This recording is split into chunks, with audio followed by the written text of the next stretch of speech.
മോഹൻരാജ് അവർ, അതുപോലെ തന്നെ റഫീഖ് ഇബ്രാഹിം, എൻ്റെ പ്രിയപ്പെട്ട മറ്റു സുഹൃത്തുക്കളെ, റഹ്മാന്റെ ഈ ഒരു കഥയെ വിലയിരുത്തിക്കൊണ്ട് ഇവിടെ വീട്ടുമുറ്റത്ത് ഇതിനു മുമ്പ് ഒരിക്കൽ നമ്മൾ കൂടിച്ചേർന്നിട്ടുണ്ട്. ഇവരെ വിളിക്കുമ്പോഴൊക്കെ ഓടി വരുന്നതിൻ്റെ ഒരു പ്രധാന കാരണം എന്ന് പറയുന്നത് ഞങ്ങൾ ഗവൺമെന്റ് കോളേജിലും ഇങ്ങനെ തന്നെ ആയിരുന്നു എന്നുള്ളതാണ്. അദ്ദേഹം കഥ എഴുതുന്നതിൻ്റെ തുടക്കം കുറിക്കുന്നതിന് തന്നെ കാണാൻ അല്ലെങ്കിൽ ദൃക്സാക്ഷിയാവാൻ അവസരം കിട്ടിയ ഒരാളാണ് ഞാൻ. അതുപോലെ തന്നെ ഞാൻ എഴുതുന്ന ആദ്യത്തെ കഥ അത് ഞാൻ ഇബ്രാഹിം ബേബിൻ്റെ കാണിച്ചപ്പോൾ അദ്ദേഹം പറയുന്നുണ്ട് റഹ്മാൻ ഒന്ന് കാണിച്ചിട്ട് ശരിയാക്കാം. അപ്പോൾ അങ്ങനെ ഞങ്ങൾ ഈ കഥകൾ അങ്ങോട്ടും ഇങ്ങോട്ടും പരസ്പരം വായിച്ചുകൊണ്ട് ആദ്യത്തെ വായനക്കാരും ആദ്യത്തെ എഴുത്തുകാരും ഒക്കെ ആവുന്നത് കാസർഗോഡ് ഗവൺമെന്റ് കോളേജ് വെച്ചാണ്. അവിടെ നിന്ന് തുടങ്ങുന്നുണ്ട്. ഞങ്ങളുടെ മുൻഗാമിയായിട്ടുള്ള ഉബൈസ് സാഹിബിനെ കുറിച്ച് രണ്ട് മൂന്ന് വാക്കുകൾ പറയാതിരിക്കാൻ സാധ്യതയില്ല. കാരണം അങ്ങനെ കടന്നു പോകുന്നത് അത്ര ശരിയല്ല എന്ന് തോന്നുന്നു. കാരണം അദ്ദേഹം ഒരു കവി മാത്രമായിരുന്നില്ല, അദ്ദേഹം ഒരു സാമൂഹിക പരിഷ്കർത്താവ് കൂടിയായിരുന്നു. കാസർഗോഡ് വിദ്യാഭ്യാസത്തിന് എതിരായിട്ട് ഒരു സമുദായം നീങ്ങുന്നു എന്നതിനെക്കുറിച്ച് ആ കാലഘട്ടത്തിൽ വലിയൊരു വർത്തമാനം ഉണ്ടായിരുന്നു. അപ്പൊ അതിന് മുസ്ലിം പെൺകുട്ടികളെ സ്കൂളിൽ ചേർക്കാൻ വേണ്ടി വീട് വീടാന്തരം നടന്നുകൊണ്ട് പ്രവർത്തിച്ച ഒരു മനുഷ്യൻ കൂടിയാണ്. ഇതിന്റെ ഈ മുൻഗാമി. അതുപോലെ വെറും കവിതകൾ എഴുതിക്കൊണ്ട് ആയിരുന്നെങ്കിൽ മഹാകവിയൊക്കെ ആകുമായിരുന്ന അദ്ദേഹത്തിന് ഈ കവിത എഴുതിയാൽ മാത്രം പോരാ, നാലുവരി എഴുതിക്കൊണ്ട് അത് സമൂഹത്തിൽ എത്തിക്കുക മാത്രമല്ല, അതിനെ പ്രവർത്തനത്തെ പദത്തിലേക്ക് കൊണ്ടുവരിക കൂടിയായിരുന്നു അദ്ദേഹം ചെയ്തത്. അതിന്റെ ഒരു പിൻഗാമി എന്ന നിലയിൽ എം.എ. റഹ്മാനും ഇതൊക്കെയാണ്. ഒരു ആക്ടിവിസ്റ്റ്, ഒരു പരിസ്ഥിതി പ്രവർത്തകൻ. അത് മാത്രമല്ല, അദ്ദേഹം ഒരു ദൃശ്യകലയുടെ ഉപാസകൻ കൂടിയാണ്. അപ്പൊ ഇതൊക്കെ ഈ കഥകളിൽ വളരെയധികമായി പ്രതിഫലിക്കുന്നുണ്ട് എന്നുള്ളതാണ് ഏറ്റവും വലിയ കാരണം.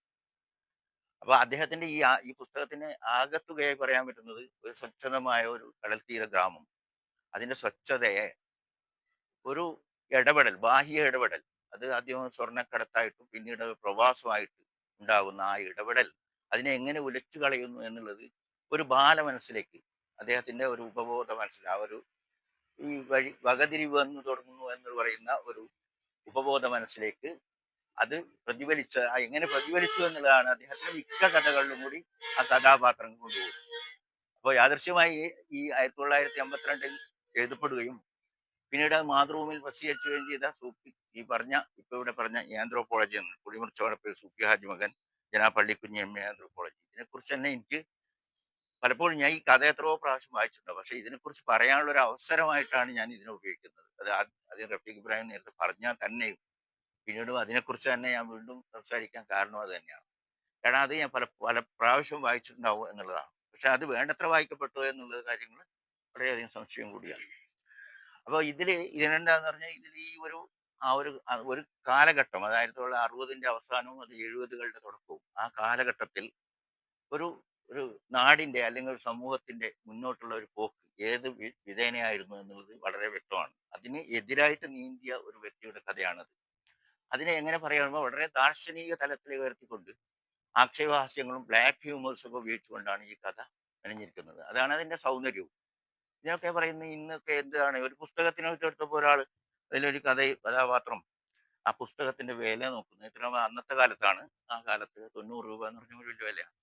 അപ്പൊ അത് പറയുന്നത് ഈ 90 കൊടുത്ത് ഇതൊക്കെ വേറൊരു എന്തെങ്കിലും വാങ്ങിക്കൂടായിരുന്നോ എന്നുള്ള ഒരു ചോദ്യം ഉണ്ടാകുന്നു. അതുപോലെ തന്നെ ഈ കഥയിലുള്ള ഈ ബ്ലാക്ക് ഹ്യൂമേഴ്സിനൊക്കെ ഈ ഒരു മനുഷ്യൻ വളരെ ഒരു കടുകുമണിയോളം ചെറുതാവുകയും അതേ സമയത്ത് വളരെ വികസനം പ്രാപിച്ച് പ്രപഞ്ചത്തോളം വികസിക്കുകയും ചെയ്യുന്ന ഒരു പ്രക്രിയ കൂടി നമുക്ക് ഈ കഥയിൽ കൂടി കാണാൻ പറ്റുന്നുണ്ട്. അതാണ് ഇതിൽ പലതും ഞാൻ മാർക്ക് ചെയ്തിട്ടുണ്ട്. ഇതൊക്കെ നമ്മൾ പറയുന്നതിനേക്കാളേറെ ഇതില് പള്ളിക്കുഞ്ഞ് തിരിച്ചു വരുമ്പോൾ ജഡധാരിയായിരുന്നു. കണ്ണും മുഖവും കറുത്ത് കരുവാളിച്ചൊരു ആദിവാസിയെ പോലെ. നാട്ടിലെത്തിയോടെ അവന് കാര്യം മനസ്സിലായി.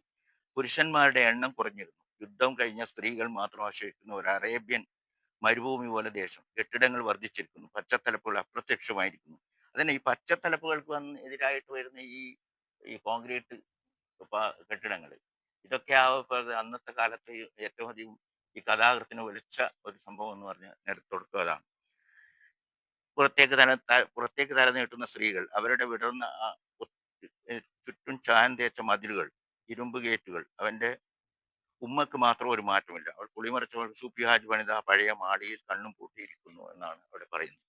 അപ്പൊ ദേശവാസികളിൽ ഇക്കാലത്ത് ഇങ്ങനെയും ഒരു മനുഷ്യനോ, അതായത് അന്ന് പ്രവാസം അല്ലെങ്കിൽ വിസ എന്ന് പറയുന്നത് ഒരു വലിയൊരു പ്രതീക്ഷയായിരുന്നു.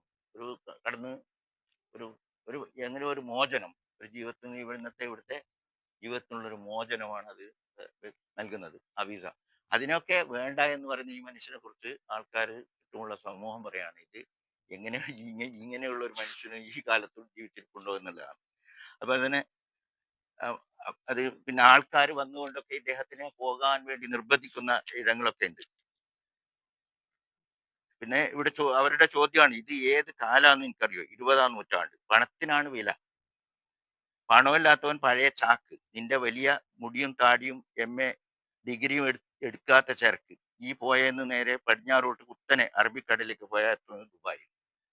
ഇങ്ങനെയുള്ള ഒരുപാട് സംഭവങ്ങൾ കൊണ്ടാണ് ചുറ്റും പുസ്തകങ്ങൾ സൃഷ്ടിച്ച ഒരു മതിലകത്താണ് പള്ളിക്കുഞ്ഞിരുന്നത്. അപ്പോൾ അവിടെയാണ് ഈ പ്രതിരോധം ഇദ്ദേഹം ചേർക്കുന്ന ഈ പുസ്തകങ്ങളിലൂടെ അല്ലെങ്കിൽ വായനയിലൂടെ അങ്ങനെ ആ കാലഘട്ടത്തേക്കുള്ള ഒരു പ്രതിരോധം തീർക്കുകയാണ് ചെയ്യുന്നത്.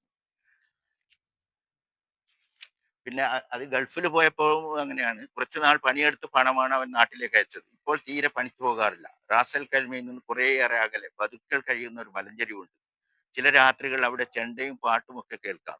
ചെണ്ട മുട്ട് കേട്ടാൽ അവൻ ഉറങ്ങില്ല. ഇപ്പോൾ കുറെ നാളായി അവിടെയാണ്. അത് ഇദ്ദേഹം അവസാനം വന്നിട്ട് എനിക്ക് ഒന്ന് പുഴയിലൊന്ന് കുളിക്കണം എന്ന് പറഞ്ഞിട്ട് ഒരു ദിവസം വന്നെത്തിയ ഉടനെ ദിവസം തന്നെ വസ്ത്രമൊക്കെ മാറിയിട്ട് നേരെ പുഴക്കരയിൽ പോയി ചാടാൻ പോകുമ്പോൾ ചാടല്ലേ എന്ന് പറയുന്നത്. ഇദ്ദേഹം ഒന്ന് കുളിക്കാൻ വേണ്ടിയാണ് പോകുന്നത്. ഒന്ന് കുളിച്ചിട്ട് കുറെ കാലമായി. എന്നിട്ട് ഇദ്ദേഹത്തെ രക്ഷിക്കാനെന്നല്ല, ഇവൻ ആത്മഹത്യ ചെയ്യുന്നതാണെന്ന് ധരിച്ച് ഇദ്ദേഹത്തിനൊപ്പം ചാടിയ ആൾ മരിച്ചു പോവുകയാണ്. അപ്പൊ അദ്ദേഹത്തിനെ കാണാതിരിക്കുമ്പോൾ ഇദ്ദേഹം തിരിച്ചു വന്ന് പറയാണ്, നിനക്കൊന്ന് ഈ കുളിച്ച് ഉണ്ടായ ഒരു ആശ്വാസം അത് വല്ലാത്തതാകുന്നത്, അതാ മറ്റൊരാൾ മരിച്ചു പോകുന്നതല്ല. ഇപ്പൊ ഇങ്ങനെയുള്ള കുറെ ഈ ബ്ലാക്ക് ഹ്യൂമേഴ്സ് കൊണ്ട് വളരെ മനോഹരമാക്കിയ ഈ ദാർശനികതയുടെ നിവർത്തിയ ഈ കഥ ആണ് എനിക്കും ഇവിടെ കൂടുതലൊന്നും പറയാനില്ല. ഇതിന്റെ ഈ കഥ ഇനിയും വായിക്കപ്പെടേണ്ടതാണെന്ന് മാത്രം പറഞ്ഞുകൊണ്ട് ഞാൻ എൻ്റെ വാക്കുകൾ